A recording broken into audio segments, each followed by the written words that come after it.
Welcome, viewers. Good to see you guys again. This is your wonderful, gracious host, Dr. Heartbreak, and you have tuned in to the Heartbreak HeartbreakHEELTurn. Appreciate y'all listening. We're live right now on a couple websites. And you're probably wondering why I got Mr. Perfect's music in the background. Well, one, Mr. Perfect's music is awesome. One of the best in-ring themes of all time. Second, playing Mr. Perfect's theme is kind of a sign, kind of a foreshadowing, a sign to come, really. As far as where I'm headed with this podcast. So, stay tuned, and me playing this theme will make sense very, very soon. Perfect. Oh, just perfect. We have a lot to talk about, as we always do. It was a pretty decent week in wrestling, and I think that this week, really sets up things for the future for a lot of for Battleground, obviously in 2 weeks. TNA's on the come up. UFC 200 that happened. I'm not gonna talk about that in depth really. But, I think, if anything, this week really helped set up a lot of storylines and a lot of things that are, like I said, going to be for the upcoming week. So, if we want to really get into it, I guess I'm going to start out with my favorite part of the week, I guess, is really Seth Rollins with his. Well, let's talk about Monday Night Raw.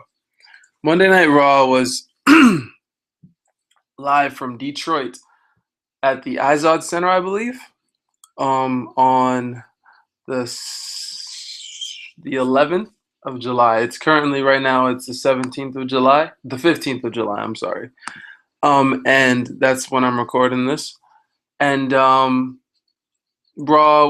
Detroit was also the place where Shane McMahon had first made his comeback, and they gave him his ravishing ovation. And he said on numerous occasions on podcasts and things of that nature that ovation in Detroit was one of the main reasons why he decided to stick around with the company after WrestleMania, because that really touched his heart, and it really showed that the fans really did appreciate what he did for them over the years, and it really reminded him why he fell in love with the business in the first place. So that's the setting that we're at right now. If we want to get into talking about the big story, is really obviously the belt, the big belt everyone's fighting for, the WWE World Heavyweight Championship belt. And we had a segment. Obviously, Roman Reigns is still suspended, so he wasn't showing up on this Raw or any Raw anytime soon. But we're starting to get towards crunch time. We have the draft next week, next Tuesday, so which means we only have one more Raw, and it also means that the Smackdown this week was the last Smackdown on Thursday. So we only have one more Raw, and we only have, until that's the only show left until the draft, and then right after the draft is the Battleground pay-per-view. So, it's really interesting to me. It's tough. This pay-per-view, this Battleground pay-per-view is really going to be one of a kind, because it's going to be something that is right after a draft, immediately after splitting the brands, and you have just such unique circumstances going into this pay-per-view, unlike any other in the history of the company. You got a guy who was the main guy in Roman Reigns, who was suspended. So therefore, he's not in any of the promos before this pay-per-view, but yet he's still in the main event. You have this Shield triple threat that people have been waiting for ever since the Shield broke up. Matter of fact, ever since the Shield came together and debuted, people have been waiting for them to have a triple threat match between those three guys, which, if you do search on YouTube, not to be a spoiler or anything, but if you search on YouTube, you will find a triple threat between those three guys back when they were in their FCW days back in developmental.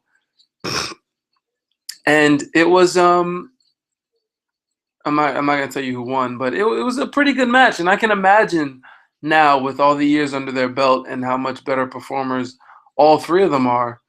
I can imagine this match will be even better. Hopefully, it's not as gimmicky. Hopefully, it can just be, pure wrestling and those three guys just going at it with the great storyline that they have. And honestly, with the storyline like this, I think WWE, is on the cusp. And I might be going out on a limb saying this, but they're on the cusp of another like 5-star quality feud or slash match. And I always believe that when it comes to 5-star matches in the WWE, the matches always are unbelievable, but for them to be 5 stars, not only do the matches have to deliver, but the storyline behind the matches also have to be A1. Like, they have to be top notch. And it didn't really dawn on me until, I started watching some episodes of Raw for my Heartbreak Time Machine segment, which I'll get into later in the show. But I was watching one of the 4 rated 5-star matches in WWE history, and one of them was Bret Hart versus Stone Cold Steve Austin at WrestleMania 13 back in 1997. And just watching the Raws leading up to WrestleMania 13, I haven't even watched the WrestleMania 13 match yet, but the Raws leading up to it and just the storyline behind it and how those two, how Bret and Stone Cold are just so perfect. Like, everything seemed so real, and the storyline, like you felt so invested into it going into the pay-per-view. And this is the reason why I wanted to do this segment, the Heartbreak Time Machine segment, because I did want people to feel like, I figure not a lot of listeners did have the time to, whether it was go back and watch these old Raws or didn't get a chance to live in the moment of the time. Because at the time, 1997, I don't want to date myself, but I am doing this. I was only about 5 years old when that match happened. So, I didn't really get a chance to see it per se and see all those Raws when they came out week by week by week. So by watching the Raws week by week and then trying to watch Nitro as well as ECW into those weeks, I can kind of put myself in a time machine and put myself back in time and kind of see things for how they were at the time. Now, I do know the overall, like the outcome, so I can never be like, I don't know what's going to happen at the end, because I do know the outcome of most of the things that I watched. Not a lot of the things for Nitro, and I did that on purpose because I don't know much about Nitro. So there's still some surprises when I watch that show. But as far as the WWE, obviously I know my history, so the outcomes aren't really that big of a deal to me because I already know what's going to happen. But as far as getting myself invested into the storyline and seeing how things progressed over time, that is what was important to me, and that's why I went back to watch those things. And I can see the storyline with the Shield triple threat match and how they're setting these things up, and I can see they're on the cusp of a 5-star program. And the match, I feel like, will deliver, hopefully. Hopefully Roman doesn't lose a step as he's suspended. Dean Ambrose is great. We all know Dean and Seth. Those two put on a great match, just them alone. And adding Roman, I feel like, will add to the match instead of taking away from it. So I feel like they could have a great match, and I feel like the storyline is very close to being on the cusp of great. And I feel like the draft will probably be the final piece to the storyline, or however they decide to do it with these 3 guys. And then going into the match itself, for me, the best way for the match to end up in 5 stars is for a double turn to happen. And it's funny because you have a champion going in. The champion isn't really the guy that you see as the back burner guy, but in this case, that is the case. Seth Rollins is not. Dean Ambrose is not the main focus here. He is the champion, but he isn't the guy. It's Roman Reigns and Seth Rollins who are the 2 guys that are really the more polarizing dudes in the match, and Dean is just the champion. And not to say that he's like a paper champion, but ever since he won the belt at Money in the Bank, And in my opinion, the fact that he won it so quickly was because he was a transitional champion. Now, transitioning to another face or transitioning to a heel, I don't know yet. But if Heartbreak was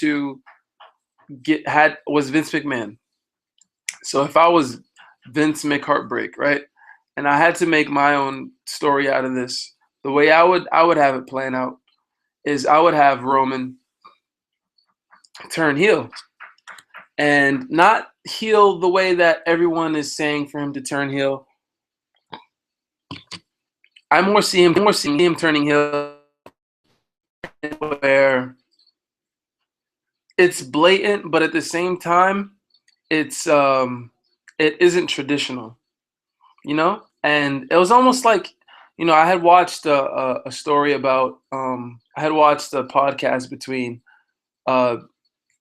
Scott Hall and Razor Ramon. I mean, sheesh. Scott Hall and Stone Cold Steve Austin was on Stone Cold's podcast, and he was talking about how he was the bad guy, Scott Hall, and in the WWE when he came in, and they wanted to turn him into a good guy, but they didn't want it to be so conventional and have him go against the conventional bad guy, and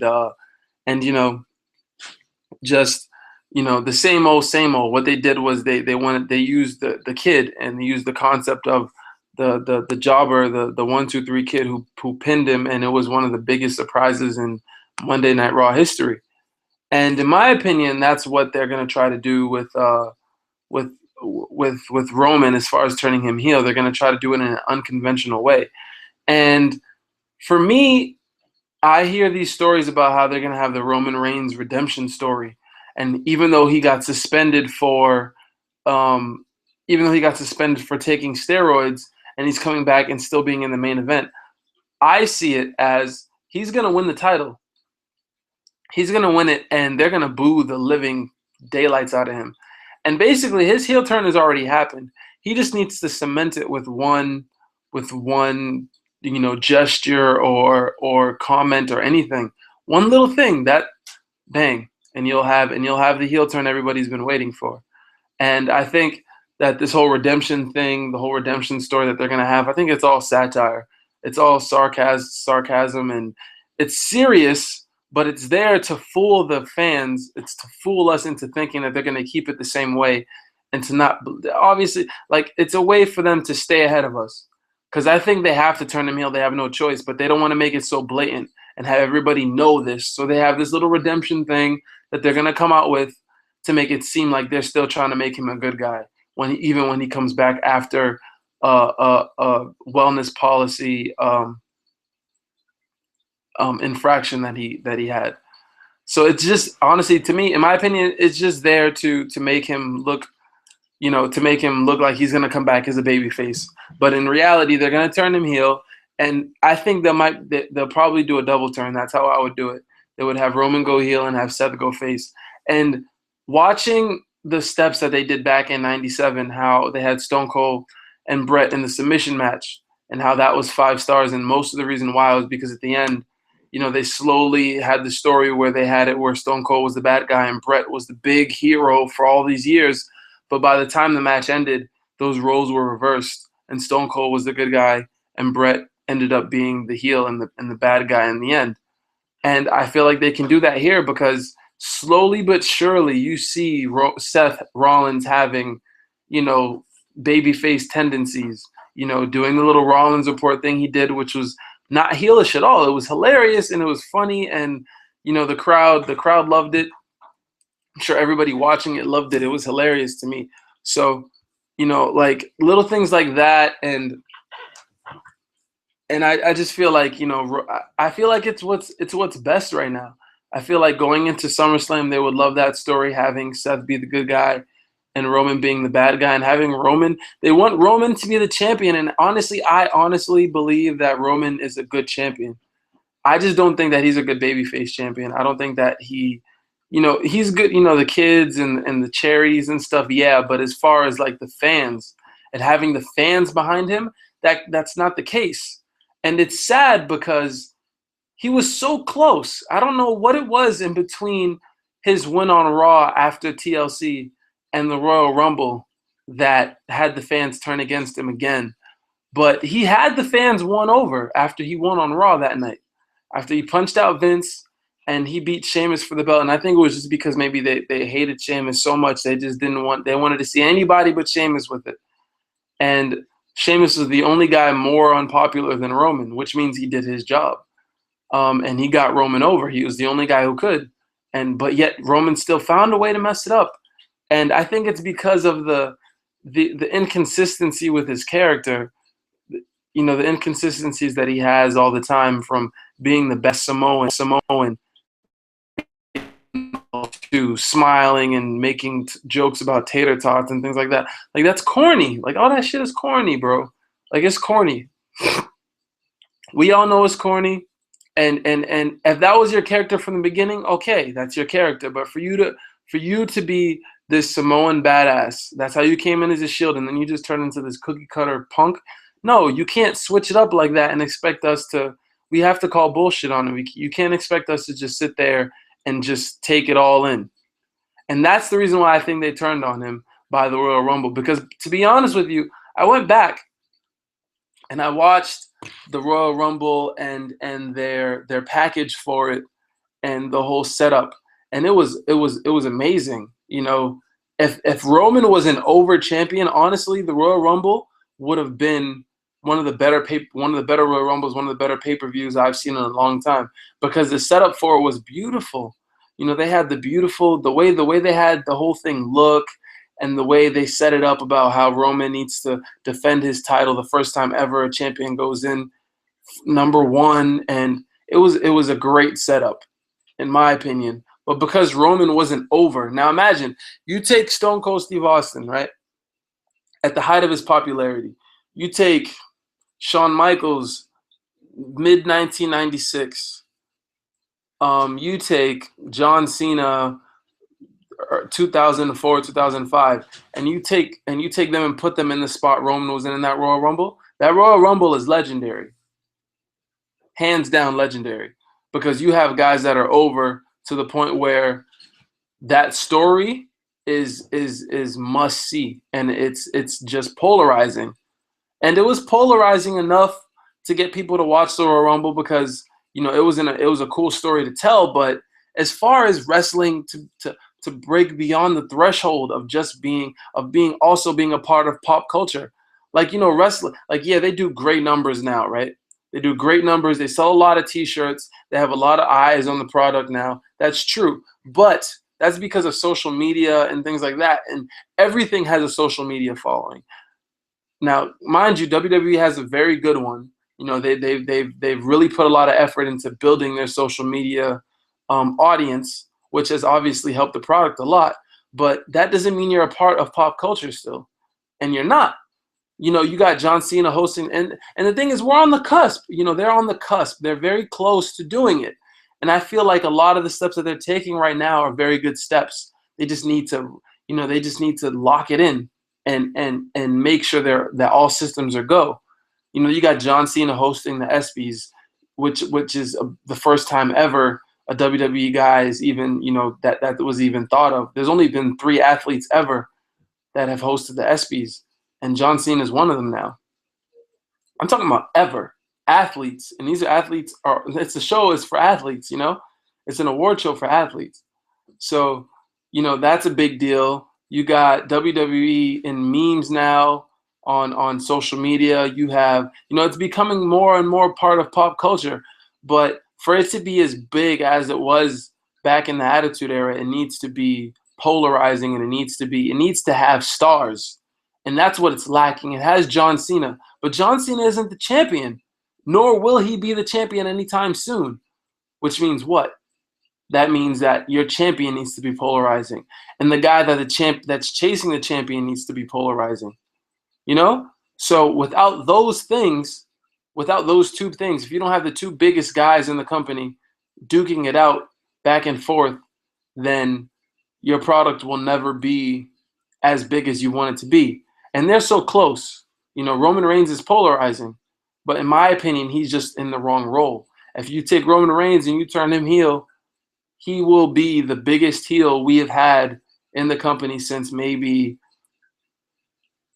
I don't even know. I couldn't even tell you. Like a big heel that was polarizing, maybe 97 Shawn Michaels.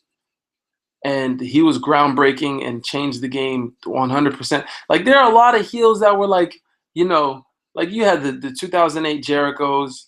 You know, he was a great heel. You had, um, uh, I guess you could put CM Punk in that category. Um, but as far as like heels that drew and that just everybody wanted to see them, like whether them lose or just to see them, period, because they were polarizing. You know, you got people like the Honky Tonk Man back in the day with the IC title. People sold out Madison Square Garden because they wanted to see him lose. That's how much they hated him. Or Shawn Michaels in '97. That's why I bring him up, because he was polarizing regardless if he was a face or a heel, which is why, in my opinion, he's the greatest of all time. You know, things like that. You know, you haven't had a huge monster heel in a long time. And as far as monster faces go, all you've had is John Cena and Batista. You know, I'm not gonna say Batista wasn't a big face. He was, but you know, John Cena's been there longer with the longevity and stuff like that. When they had John Cena and Batista going, it was great. And but the thing is, they didn't have a bad guy tailing them 24/7. You know, like in the Attitude Era. The Attitude Era, you can name the guys that was chasing Stone Cold. You had Dude Love first, then you had Kane, then you had Ministry, Undertaker. Like I'm not gonna go in order, but you get what I'm saying, you know? Like those guys you remembered though. You remembered, you know, the bad guys that were chasing Stone Cold for his belt, and some of the ones that won, like The Rock and Mankind and all that stuff. But nowadays you don't remember those long arcing storylines don't exist. And that's what we need. For you to have long arcing storylines, though, you need guys that get over as far as the biggest heels and the biggest faces. And, you know, I feel like the roster has people that have that potential.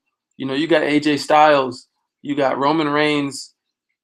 Cena's still there, obviously. Nobody wants to see him with the belt. But for anybody to have a program with him automatically puts faces on that program. You know, you got guys like Seth Rollins, who's on the cusp, Dean Ambrose, who's on the cusp, and then a bunch of up and comers who can be good mid carders and good, you know, middle heels and middle faces. You know, they're very close, and with the rosters getting split in half, you know, like I said, they're on the verge. And if they do all these things properly in the next coming weeks, especially giving Roman the belt at Battleground, I feel like would be the best move, because it would be the best thing to see in SummerSlam. I think everyone would want to see it. If Roman had the championship going into SummerSlam as the champion, everyone that's a wrestling fan would want to watch SummerSlam, because they would want to see what the heck they're going to do with Roman. Whether he's already heel or face, or they do the turn at Battleground, or they wait till SummerSlam to do it, you need to give him the belt, because I'm not going to be as interested in SummerSlam if you have Dean Ambrose going in as champion. And Seth Rollins as well. Because people want Seth to win. Therefore, Seth is the babyface. And if you give it to have Roman to be the guy chasing the champion, which is what they'll inevitably do if Roman doesn't have the belt going into SummerSlam, then it's just going to be a boo fest, because nobody wants to see Roman win it. Nobody ever wants to see the heel chasing a popular champion. You know, while that's what transitional champions are for. They're there to give the title to the monster heel for the babyface to chase them. So therefore, Roman needs to have the belt. Point blank, period. I don't care what anybody says. That's what has to happen. And you know, I mean, how can you deny Seth Rollins being a great babyface after he gives us a great promo like this? Roman, first of all, I want to thank you for sitting down with me and agreeing to do this interview. I've waited for this for a long time. As have I. So look, I don't want to waste any time. I'm just going to get right down to it. Are you disappointed that the WWE Universe finally knows the truth about you? That you're a liar, a cheater, and a complete disgrace? Not at all. Not at all. I didn't get in this business to camouflage. I'm not the guy who wants to hide. I want everybody to see me. I want to be center stage. I want to represent this company to the fullest. I want to represent my bloodline. I'm not here for second place. was unbelievable.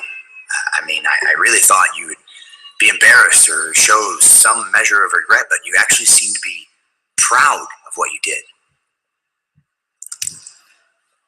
Yeah, I did it. I went all in, and it is what it is. Wow. So brazen. But after an admission like that, do you really think that you should still be in the triple threat match at Battleground? No. Wow. Well, I agree. But do you intend to keep being a horrible person and a terrible role model? As long as I have breath in my lungs and I wake up in the morning, I can do it. You really are a monster, aren't you? Now that you've ruined your career, I really only have one question left for you. How do you feel about your brother, Dean Ambrose, as WWE champion? To be honest, when I hear that statement, the majority of me wants to just puke. Like, finally, something we can agree on. Roman, thank you for your time and for this very illuminating interview. that's really good. Thanks.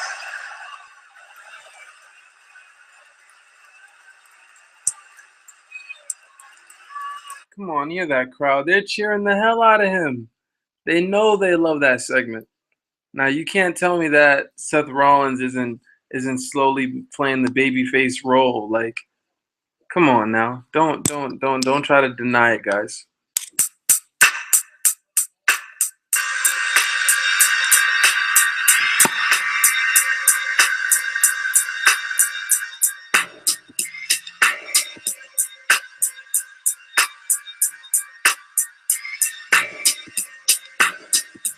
All right, so now we transition to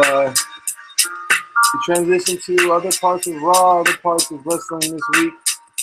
I know at the end of Raw, the main event was really a promo. As the boss came back, Vince McMahon, he had a lot of things to say, and he wanted to let the fans know about the new GM of Raw and Smackdown. Well, the new commissioners of Raw and Smackdown.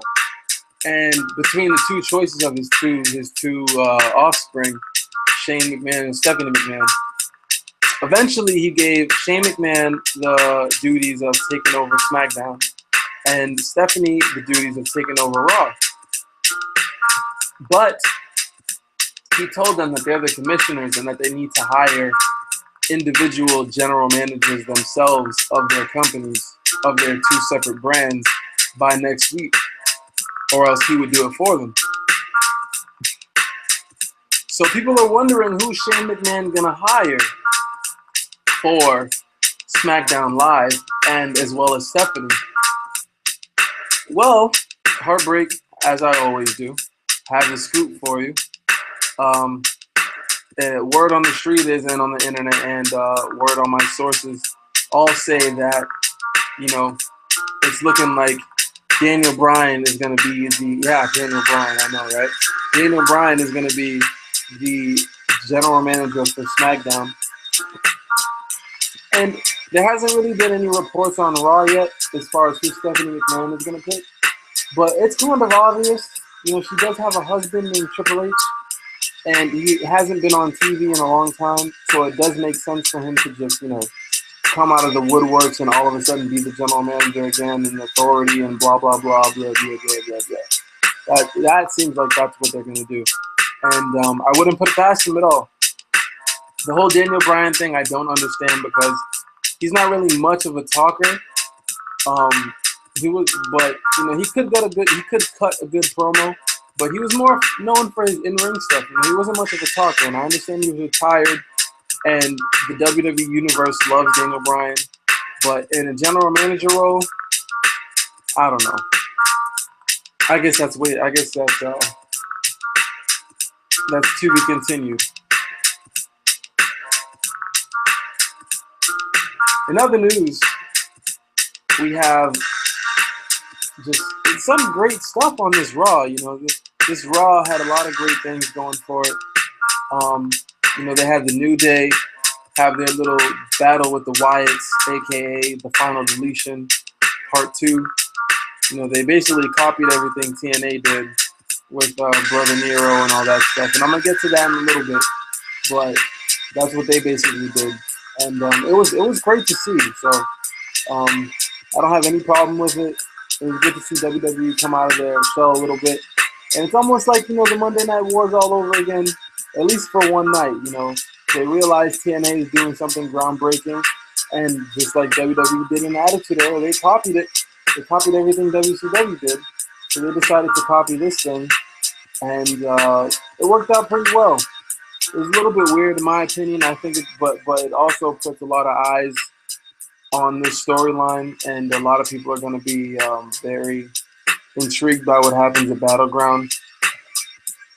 Xavier Woods, the way he's acting all weird, and the fact that he's not shaving his beard right now.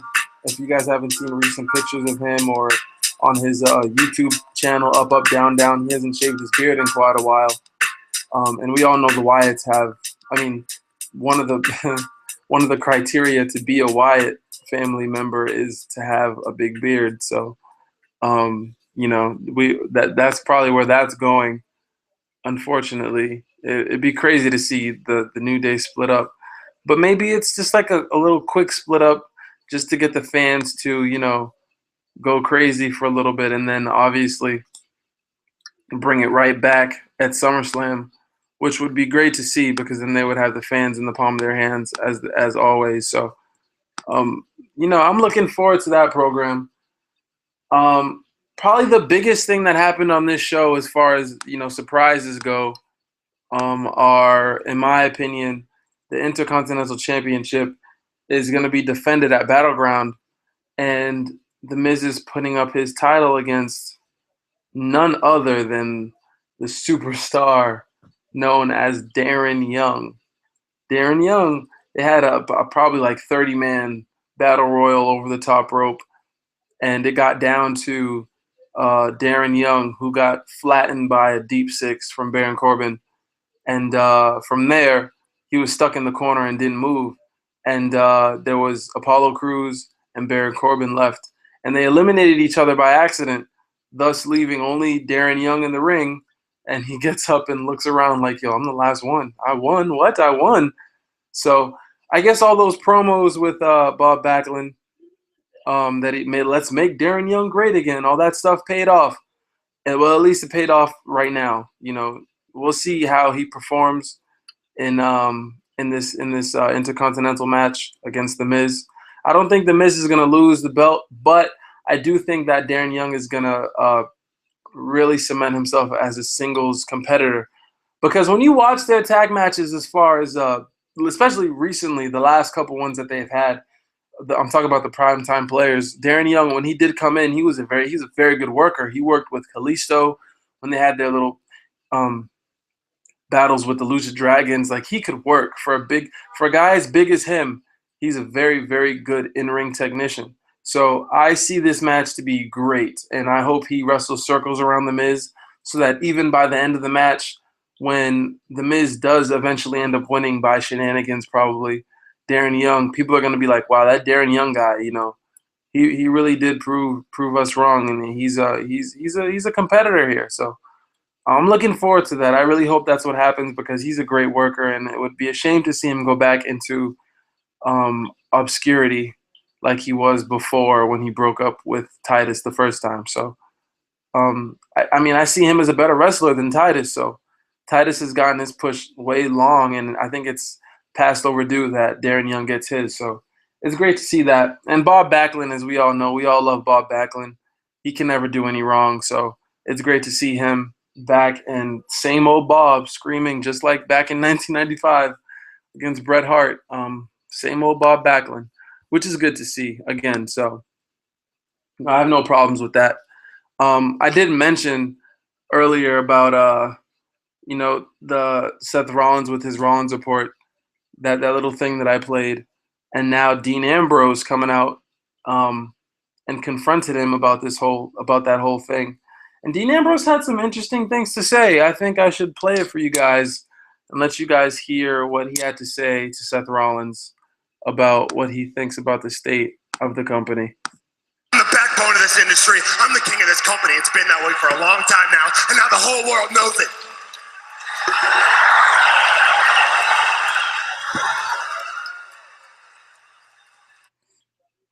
Now, king of the company, I don't know about that. I'm not sure that makes much sense. Dina, it's his promo. He was probably shooting from the heart, so he was just saying whatever he felt in his heart. And that's probably what he felt. But in reality, in real life, Dean Ambrose is not the king of anything. If anything, he's probably the king of transitional programs. He just so happens to have the belt at this point. And I'm not hating on the guy. I really like Dean Ambrose. I just, like I said, I don't really see him as a main event dude. And I don't really see him drawing as big as Seth Rollins would as champion, or as we all know Roman Reigns would as champion. So I guess, I'm not going to fall into the category of, well, the guy that draws the most has to be the champion, because if that was the case, we would put John Cena to be the champion forever. But that's not the point. The point is to not beat a dead horse with the stick over and over again. John Cena, we know he can draw, but at the same time, he can draw without the championship. So why not get a guy that has the championship and make him into a draw like Cena?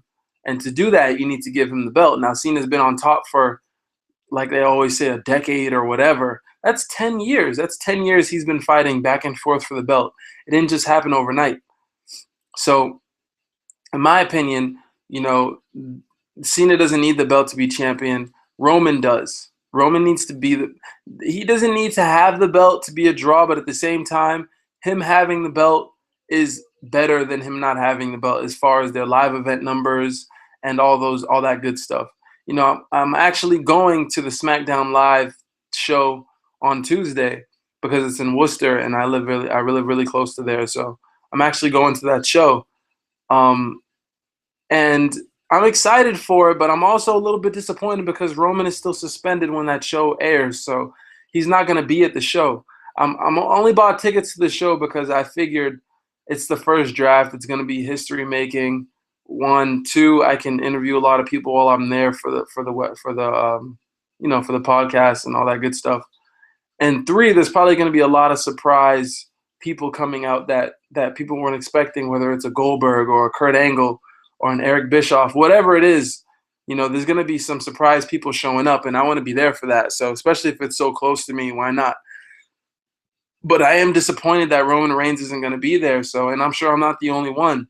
And I'm not the biggest Roman Reigns guy. Like, I'm not the biggest supporter like a Kevin Castle or something like that. Like, that's not who I am. But at the same time, I do understand that he's a draw. So, you got to go with what works, and he works, in my opinion. They just need to stop playing around and make him the bad guy that he's supposed to be. Because honestly, his look screams bad guy, and like it happened with all the greats. Every single great guy that was a big baby face was a bad guy first to start with, and they weren't a bad guy in a faction that helped them get big. They were a bad guy by themselves at one point to get them over. I don't want to hear, oh yeah, Roman was a bad guy with the Shield. No, he was with the Shield when he was a bad guy. Therefore, all the heat wasn't on him only. It was on him and Dean Ambrose and Seth Rollins and the Shield. And the Shield turned face before they broke up. Therefore, since Roman Reigns has been a singles competitor, he's been a good guy the entire time. And hopefully this whole delay that they're doing with his heel turn is just a very good slow cooking setup to make it that when he does turn heel, it's going to be a huge deal. It's going to be a big deal, big deal. And I hope that's what they're it's not. I hope they don't demean it and make it trash, because we've waited so long for it, and they better do it right. I'm not going to sit here and act like I know the perfect way to do it. But hopefully they figure out the perfect way to do it, because if they mess this up, they could put themselves back years because of this one little thing. And it might sound like I'm exaggerating, but I'm not, because they've put so much effort already into Roman Reigns that if they don't if he doesn't fulfill his his destiny of being a top guy, it's a big blow to the company. It's a big blow to him. It's a big blow to the company, and they're gonna have to start all over basically from the beginning and find out what's really who's gonna be the guy if it's not gonna be Roman. You know. I mean, you look at guys. I mean, there's thousands of examples of guys I can give you, but if you want to give, if you want me to give you examples of top guys, because I'm seeing some people in the chat talking about, well, who was a heel that was a heel and then turned babyface that got over really big, and you know, I hope that's just a question for me to just say the answer because you should know the answer. I mean, think of Stone Cold Steve Austin, huge bad guy, turned face, and then was big. John Cena, Doctor of Thugonomics, that was a heel character, and from there, you know, he turned face. Now he's big. The Rock, you know, he started out as a babyface, but then he turned heel, went to the Nation. Now, yeah, the Nation is a faction, yeah, just like the Shield. No, stop it, because he separated from the Nation, then turned heel, won the belt at Survivor Series '98, and stayed heel for up until like 1999, mid 1999, or so, you know, after Backlash 1999, he stayed heel, and he was by himself at that point. He was with Vince and Shane, but you know, he was the champion, so he wasn't that you know, he wasn't deflecting any of his heat on anybody else. It was all on him. So, I mean, you know, Vince had a big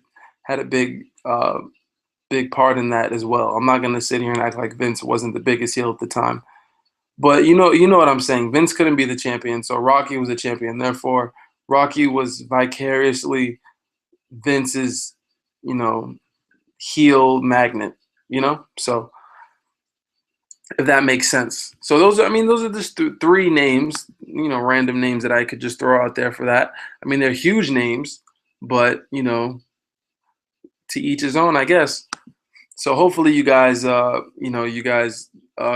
understand where this is going, and hopefully the company understands that that's the only really way they can do anything with Roman Reigns. So hopefully that's what they do. If not, it'll be a disappointment.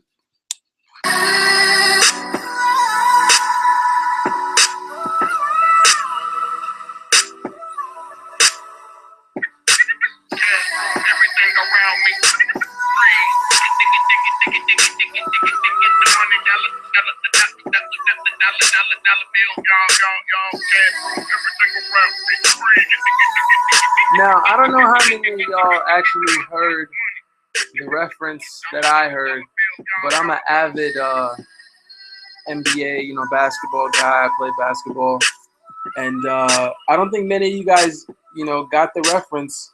But just in case you missed it, for all my basketball fans out there, I'm gonna play this, and I'm not even gonna say what it is. I'm just gonna let my basketball fans, you know, realize that WWE is a lot more, let's say, pop culture than people would imagine they would be. Facing Enzo and Cass, how are you feeling heading into this match tonight? Renee, those boys are in trouble if you want my unfiltered opinion. Another rookie mistake by these two, right? Yeah. Thinking that John Cena cares about anybody other than John Cena? I mean, come on. I mean, is he here? I haven't seen him. Have you seen him, Renee? Is he here? Have you seen him? No, I haven't seen him. You know where he is? He's in LA at rehearsal. He's hosting the ESPYs on Wednesday. He's at rehearsal. Wait. Like practice? Practice? Yeah, like practice. We talking about practice? Practice. We talking about practice, man? We talking. I'm telling you. Listen. You know what? I actually. That's brilliant. That's absolutely brilliant. Sheer brilliance from the club, AJ Styles. Man, I'm telling you that these guys can be unbelievable on this main roster, and I think they're gonna have of all the people that can have a great opportunity when this brand split happens, I think those guys will benefit the most because those guys definitely deserve belts at some point, and having them all condensed into one might not be the best thing, especially for AJ being a world champion. That's the only belt he can go for. unless he pulls the sarcastic, Shawn Michaels European Championship run or something like that. Other than that, he should be going for the world title because he's that big of a figure.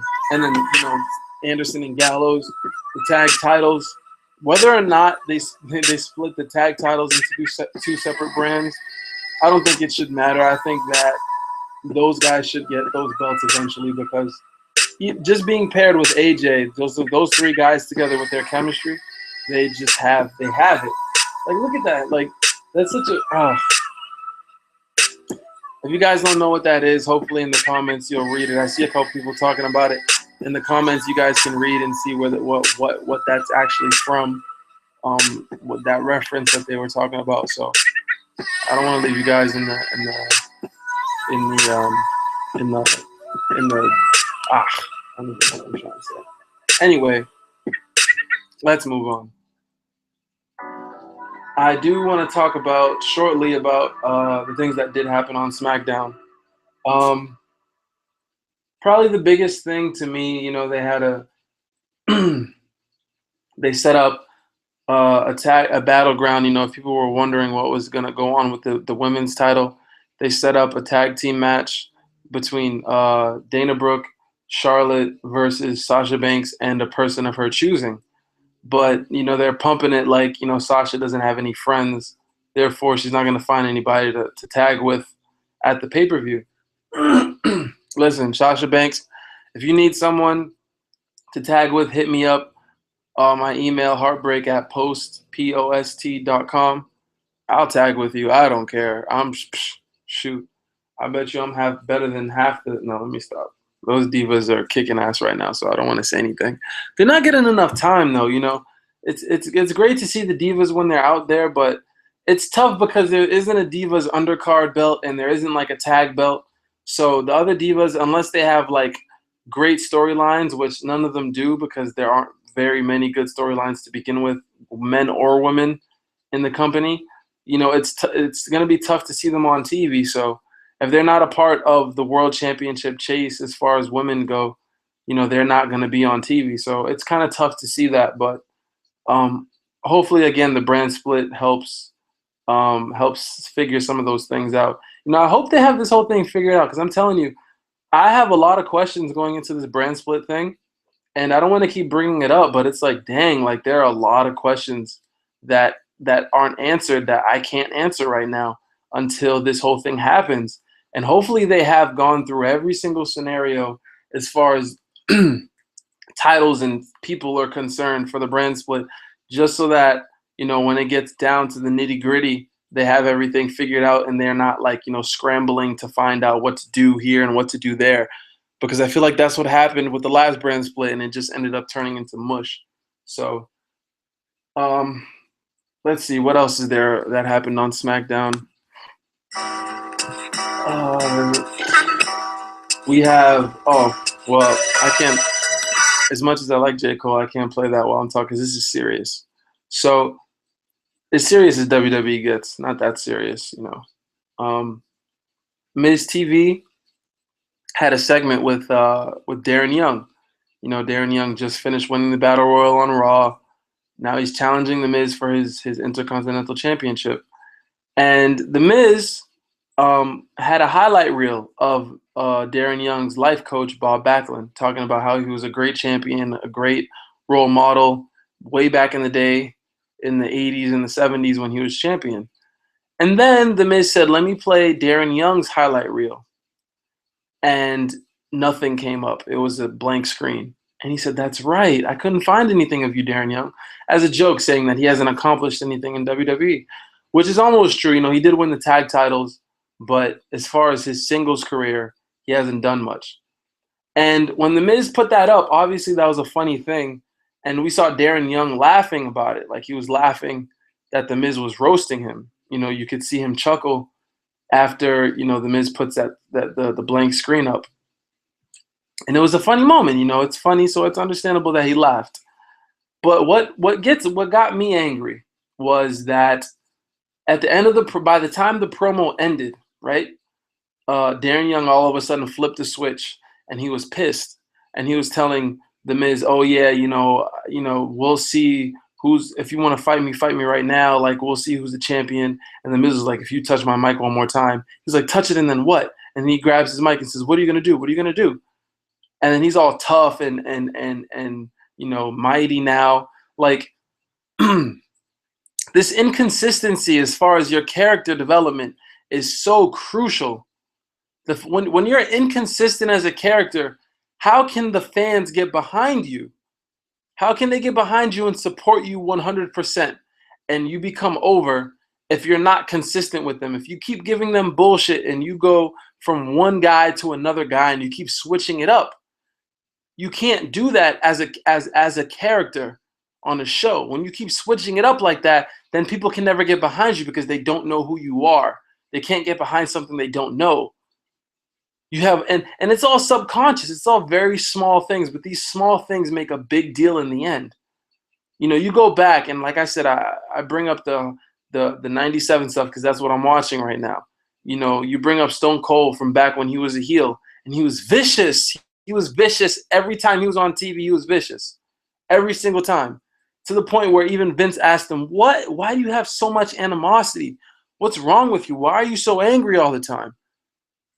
And that's probably what people were thinking in their heads. Why is this guy so mad all the time? Every time he comes on TV, he's pissed off.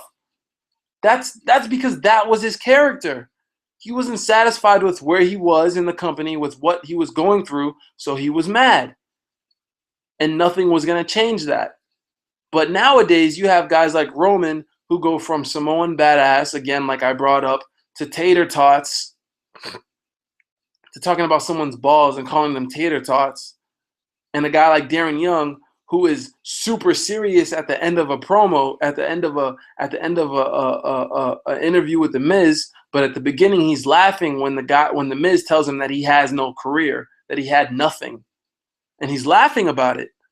You have to be one guy or the other. You can't be the jokester guy and laugh at your own expense and then try to be the tough guy 10 seconds later, and vice versa. You can't be the tough guy and then all of a sudden try to act like a goofball. You have to be one or the other. You can't keep switching it up. Not in this world, not in WWE, because then the fans, again, they don't know who you are and they can't get behind you, and therefore you will never get over. Those little things you guys need to pay attention to.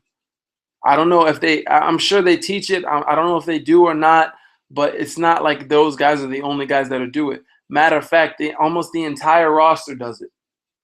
Almost the entire roster does that. And this is one of the reasons why there aren't that many stars now, because nobody's consistent anymore. Everybody's always switching up their personality and their flow. The guys that I can say that are probably the most consistent are, John Cena, obviously, Seth Rollins to an extent. More now, Charlotte now than before, which is why I feel like Charlotte shouldn't lose the belt at SummerSlam, because I feel like she's just coming into her own so great now that it would just be a shame to see her lose the belt, even if it is to Sasha, because Sasha's going to have her time eventually. And Sasha's over whether she has the belt or not, kind of like the John Cena thing. But I think she's slowly losing her traction, and just giving her the belt while she's declining isn't a good idea. And Charlotte's only getting better and better. And you want the champion to be getting better and better and not getting worse over time. And obviously when Charlotte first won the belt, she wasn't the greatest, but she's gotten so much better. And it's just going to be weird to see her without the belt. Like, what is going to be her thing? Her whole thing is being the best and being the champion and the queen and the ruler of the women's division. But then when she loses the belt, how is she going to keep that gimmick? Because she's not going to be the best. So how is she going to go about that? And I don't know if she's good enough to come up with that kind of reaction herself. So I want to see Charlotte keep the championship, for the simple fact that I think it'll make some great TV for the next couple of weeks. And Charlotte is a great champion. Charlotte's probably, in my opinion, the best champion on WWE television. Yes, I'll definitely go with that. Rusev is great. The Miz is great. Ambrose is all right. NXT, Samoa Joe's all right. He just made his first appearance on NXT television after like 3 weeks, as being the champion. I I hate seeing things like that. Like Asuka. Asuka's gone. She's the NXT Women's Champion now, and she barely comes on TV. She went from being on TV every week to being the champion and barely showing up.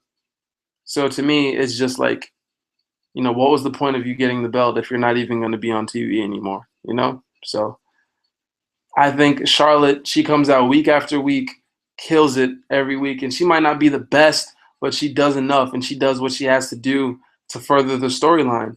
And I think people are very interested in the upcoming months as far as her and Sasha Banks goes, and even this tag match at Battleground, even that's going to be in some kind of must see match or whatever. So kudos to Charlotte.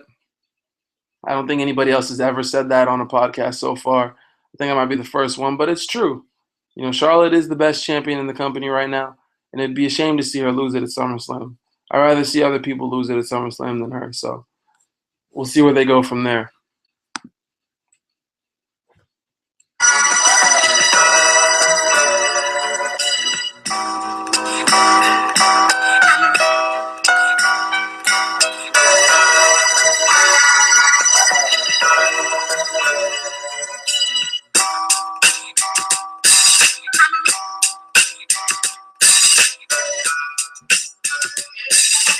NXT, not much to talk about there. There's only one match. It was between Finn Balor and Shinsuke Nakamura. Great match. Great match. No, I don't want to put it down or anything like that. It wasn't as good as Sami Zayn and Shinsuke earlier at NXT TakeOver Dallas earlier this year. But nonetheless, it was a great match. Shinsuke ends up going over at the end and getting the victory, which makes sense because I think Finn Balor is going to probably get called up during this draft that happens on Tuesday, and it's well-deserved. It's going to be another interesting dynamic to see what they do with him. And Shinsuke's on his way to being NXT champion. Now, again, Samoa Joe's a champion, and he's known for keeping belts for a long time. So, we'll see what they do with that. But, NXT's always in a good place, so I'm never really worried about them too much, which is why I don't talk about them too much. Because when things are going well, you don't really bring up the good things. You kind of bring up the bad things, and you bring up the frustrations that you have. And NXT doesn't frustrate me. They just finished having a great 2 out of 3 falls match with American Alpha and the Revival. So, we'll see where they go from here. They just gotta slowly start building up stars, and I think that Cruiserweight Classic that they're having is going to be a great way to do that. So they're all systems go. They know what they're doing. If there's one thing about Triple H, you can say whatever you want about his in-ring work, but as far as him being a good booker and building storylines over the course of NXT, he's been doing a pretty good job. So kudos to Triple H.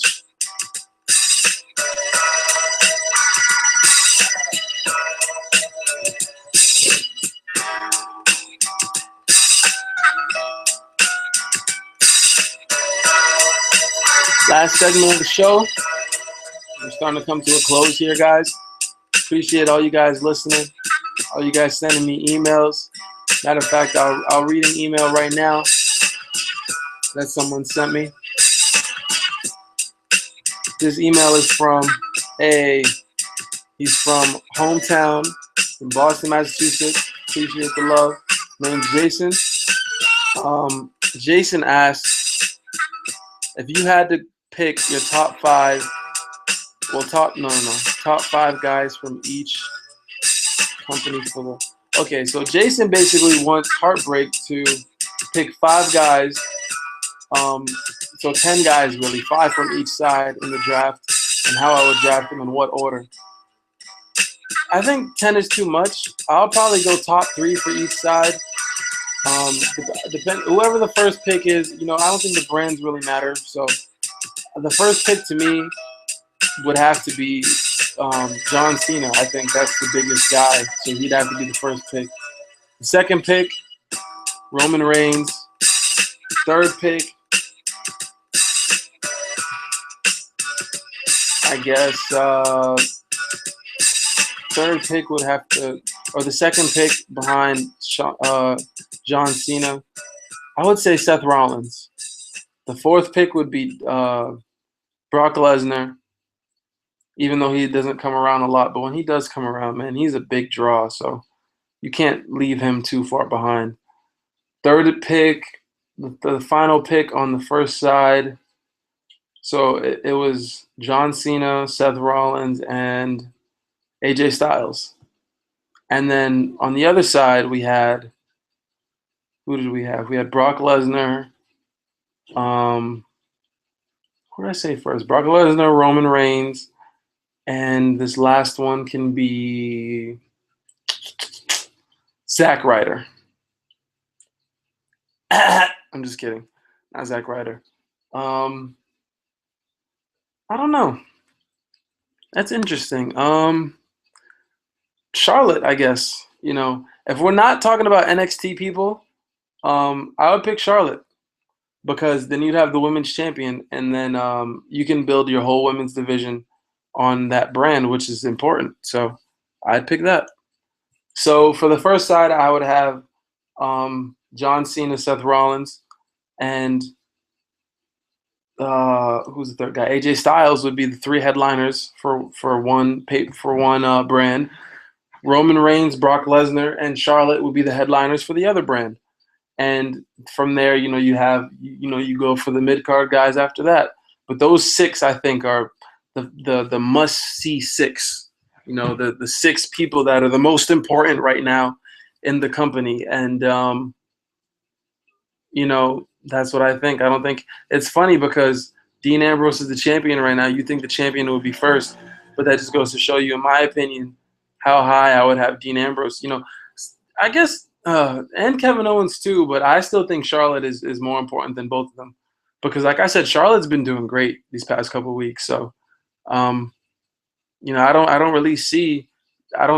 Charlotte, to me, she's more of she's a better champion than Dean.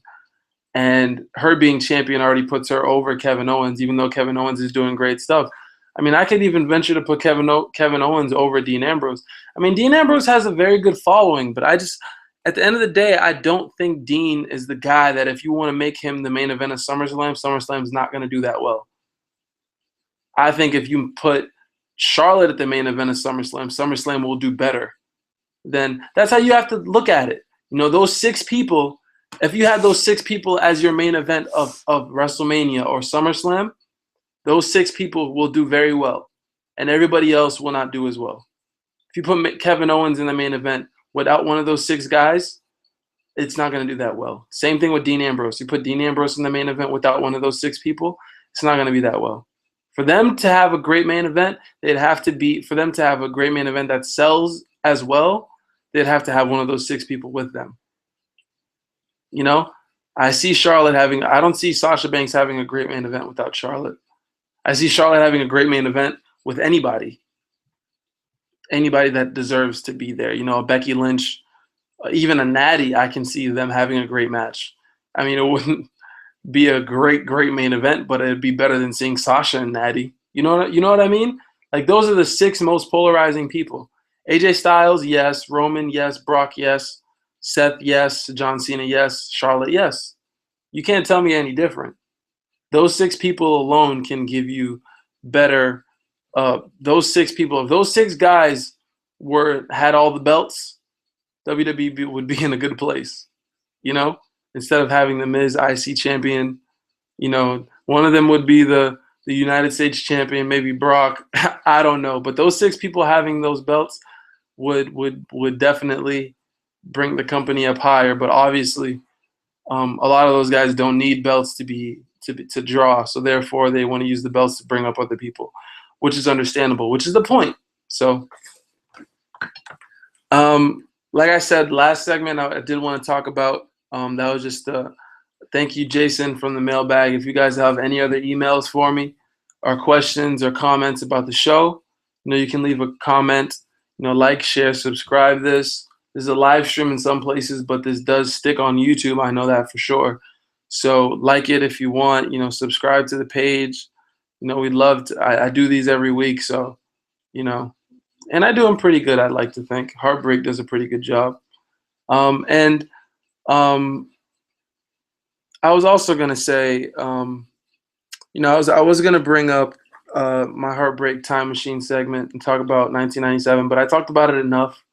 I feel like so I'll go into that more on another show. I'll probably just do that as a separate thing itself and just talk about how the uprising at that time.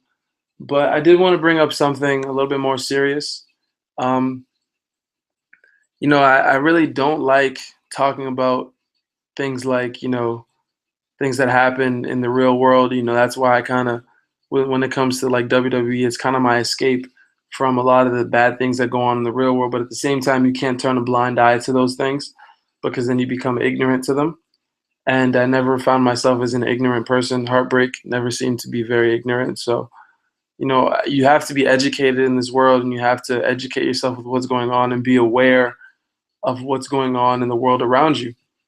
And, obviously things like, shootings that happen to people that, you know, to African Americans and the Black Lives Matter movement. And, one thing about that, I always hear, Black Lives Matter, yes, but, it's like almost racist to say that, because in reality, all lives matter. I mean, yes, obviously all lives matter, but you know, it's like going to the doctor and saying, yeah, I have a broken arm.